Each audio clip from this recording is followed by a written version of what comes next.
Good morning guys, આપણે ફરી એકવાર આપણે ક્લાસિકમાં જવાનું છે, ખેડૂત તાલીમમાં. આવતો જોવા મળે છે.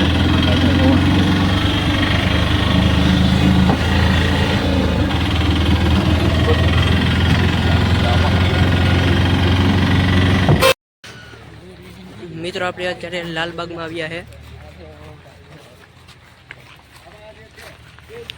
જુનાગઢનો લાલબાગ છે. પ્રેક્ટિકલ માટે આવ્યા છે અહીંયા.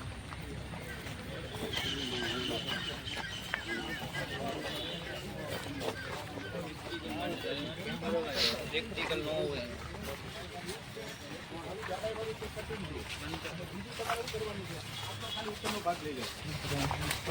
આ લઈ અને નીચેના મેં તમને કીધું ને એક બે આવડું કરી નાખો. પછી ઉપર વધારે ઓલા હોય તો એને આ રીતે ઓલું કરી નાખો. આ ભાગ તૈયાર થઈ ગયો. હવે જમીનની અંદર નાખી દો એટલે તમારે નીચે મૂળિયા ફૂટશે, ઉપર ખોળ થશે. બરાબર.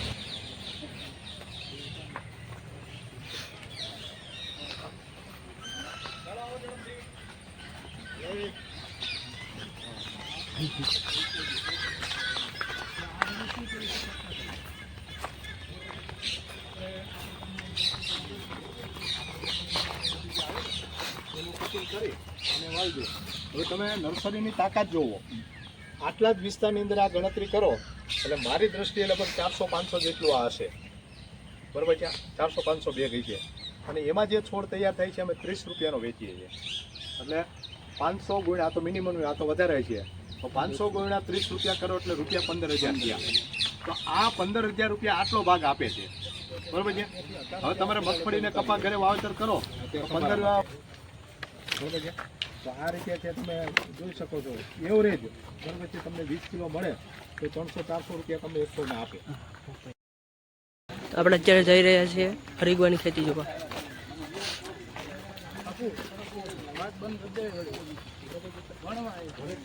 આ છે હરિગવાની ખેતી. એમાં જો 8 રૂપિયા આપો તો એ પણ બીજે તમને 50,000-60,000 લાખ સુધીની તમને કરવાનું થાય છે. બરાબર. અને એનું બિયારણ તમારે જોતું હોય તો અહીંથી વેચાણ થાય છે, પણ અત્યારે નહીં હોય. આજે જ્યારે એનું સિઝન આવશે ત્યારે.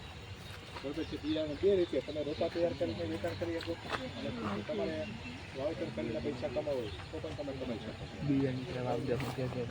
આ રીતે સરગવાની ખેતી પણ તમે હમણાં આપણે નારિયેળીના રોપાની વાત કરી ને, લાખ રોપા બનાવે છે. બરાબર છે. એને માટે પછી એમાંથી નાળિયેરમાંથી રોપા તૈયાર કરવા માટે આ પ્રકારનો તમારે બેડ બનાવવો પડે. એટલે બેડની અંદર કાંઈ નથી, તો એવી માટી કાઢી અને ગુજરાતીમાં આપણે કહીએ તો ગામની અંદર ચોકડી રાખી ખોદતા એના જેવું કરી નાખવાનું. પછી જે નાળિયેર છે એને સાઈડ બાય સાઈડની અંદર છે તમારે ગોઠવી દેવાના. ઉપર પછી માટી અથવા તો રેતી પીળું કરી નાખો અને પછી એને તમે પાણી પાયા કરો અને 4-6 મહિના ધીરજ રાખવી પડે. કારણ કે નાળિયેરીનો રોપો જે ફૂટતા ઓછામાં ઓછા 2 થી 3 મહિના લાગે. પણ આટલો જે છે દર વર્ષે અમે છે ને, બરાબર છે, આટલું આ બધું કરી હતી. ઓલરેડી અત્યારે અમારે મોટાભાગનો છે ફરીથી હોવાઈ ગયું છે અને પાછળ હજી નાળિયેર પડ્યા છે, એનું વાવેતર અમે કરશું.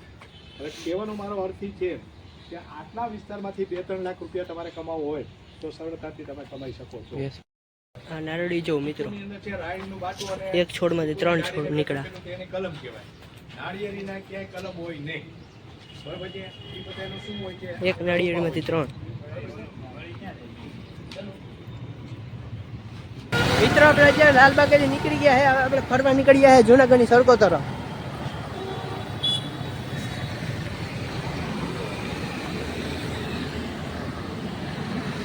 મિત્રો આપણે અત્યારે જુનાગઢના સંગ્રહાલયમાં આવ્યા છે ફરવા માટે.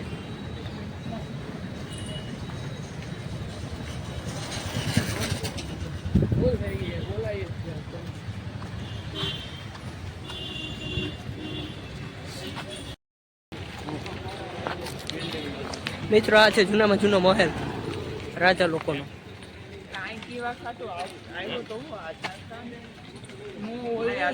આપણે તમને સંગ્રહાલય ફરીને મળીએ પાછા.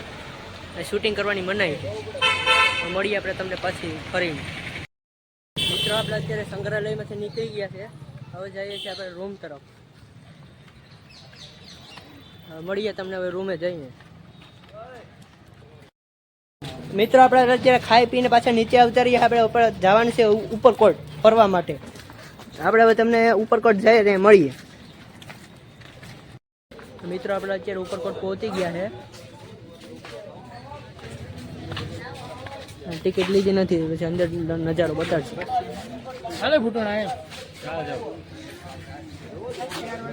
અંદર શૂટિંગ કરવા દે તો કરશું, પછી મળશું આપણે ફરીને.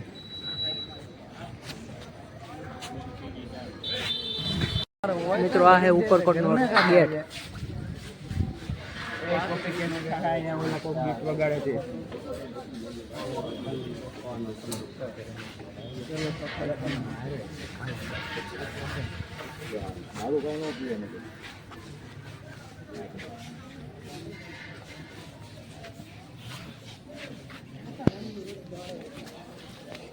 હા તો એ ભલે ને વાંધો નહીં.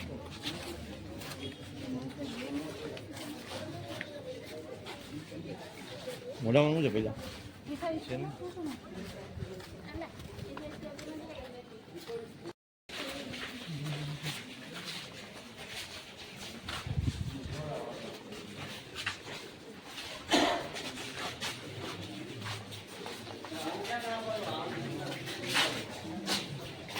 અત્યારે આપણે ઉપરકોટની અંદર આવી ગયા.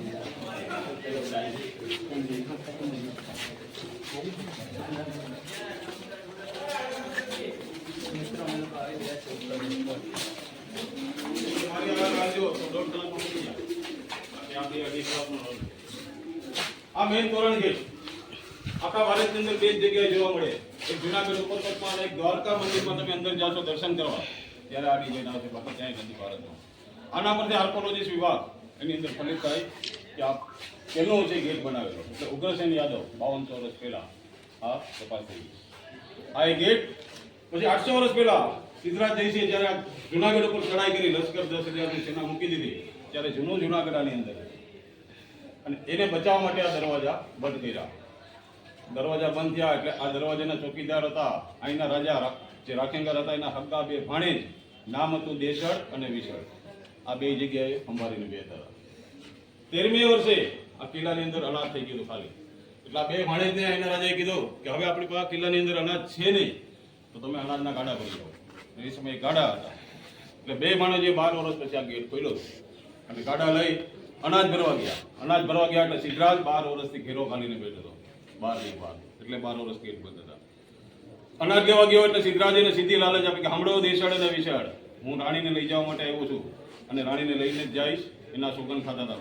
એટલું લોકો સોગંદ ખાય ને એટલે મુક્તારી મૂકેલી. 1.5 વર્ષ પહેલા ટ્રાય થઈ હતી કે અંદર કઈ છે નહીં. આ લોકો એમ કહેતા હતા છે હજી પાગલ છે, કારણ કે નથી એવું છે જ નહીં. છે ને છે. અને એના કલેક્ટરની મનાઈ છે અહીં રોકાવા. એટલે અહીંયા 8 વાગશે ને એટલે પોલીસની ગાડી કરી જશે. કોઈ પણ માણસ અત્યારે ઉપાડી નથી. એ આ મેન તોરણ ગેટ. આવો इसमें आपको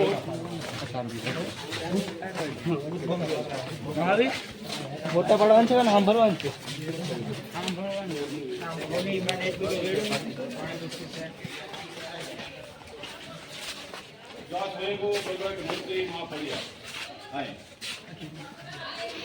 છેલ્લે બધાને યાદ હશે નવઘણ નામના રાજા ત્યાં.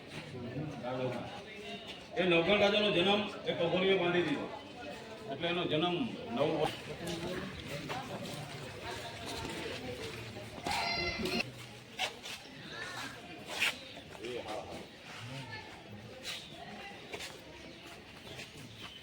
અહીં દેખાય તમને ઓરિજિનલ ગેટ. 12 વર્ષ સુધી જે દરવાજો બંધ રહ્યો એ આ દરવાજો, અને આની ઉપર ચોક મારો છે 12 વર્ષ સુધી. પણ આ જેટલા ગોળા માર્યા હતા સિદ્ધરાજે ભટકાઈને પાછો આવ્યો હતો. કેમ કે આ સમયનું લાકડું આપણે બ્લેક સીસમ તરીકે લાકડું આવે છે. 150 ફૂટ ઊંડી ખાય. અને આ એ સમયે રાજા લોકો સ્પેશિયલ બનાવતા થાય. શું કામ કે બહારથી કોઈ દુશ્મન કૂદીને આવે તો આને ઘાસ પાંદડાથી હંમેશા ઢાંકીને રાખતા. એટલે એ સમયે દુશ્મન કૂદે તો જોડીને સીધો રાણાજીના મહેલ બાજુ જોડાય. એટલે બધા ક્યાં પડે? સીધા ખાઈમાં અંદર જાય. અંદર પાડ્યા હતા 250 મગર અને 250 એટલે કોઈ માણસ બચે નહીં. આનું નામ છે સેફ્ટી વોલ.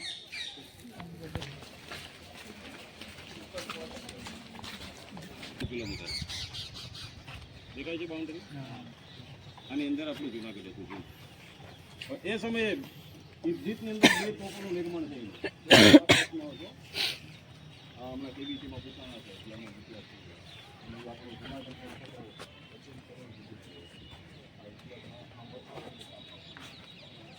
મોટી તોપ, એનું નામ નીલમ.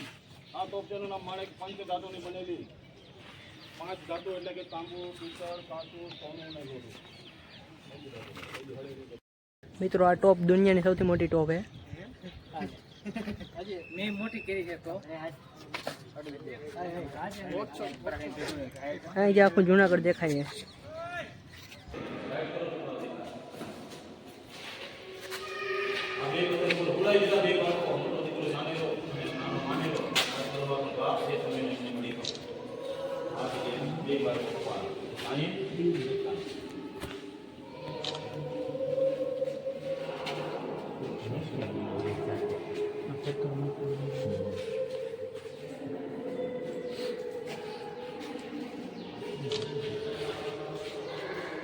ચાલો જોઈ જોઈએ તો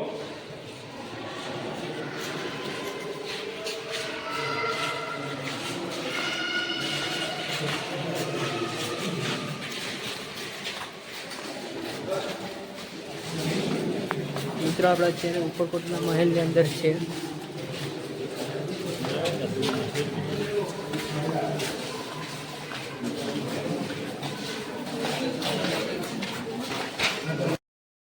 મિત્રો આપણે અત્યારે અડીકડીની વાવ જોવા આવ્યા છે જુનાગઢ.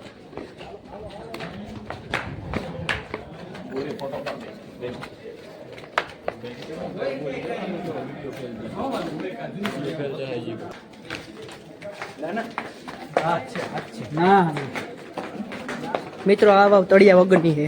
2 છોકરીઓએ બલિદાન દીધા હતા ત્યારે મસ્ત તળિયા વગરની વાવ છે. પાતાળ સુધી છે પાણી.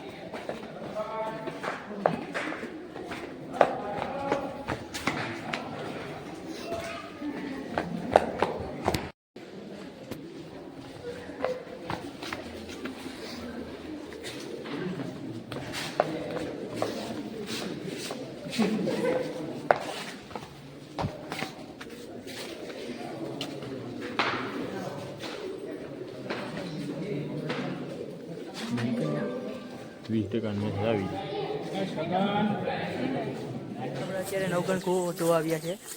9 માળનો કૂવો છે.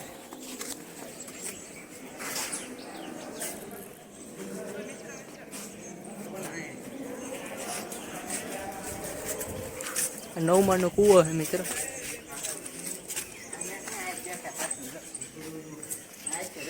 હા ભાઈ ગિરનાર દેખાય છે.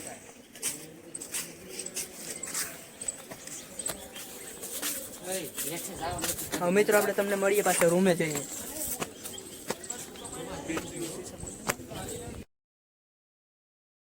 મિત્રો આપણે અત્યારે ઉપરકોટથી આવી ગયા છે ને આપણે અત્યારે રૂમે છે. આપણે રૂમે અત્યારે આવી ગયા છે. અહીંથી વ્યૂ જો તમે, ચારે બાજુ જુનાગઢની દિવાલો દેખાય. બિલ્ડિંગો જ બિલ્ડિંગો. તો ફાઇનલી મિત્રો અત્યારે વ્લોગ એન્ડ કરું છું. જો પસંદ આવ્યો તો લાઈક શેર અને સબસ્ક્રાઈબ કરતા રહેજો. જય હિન્દ, જય ભારત.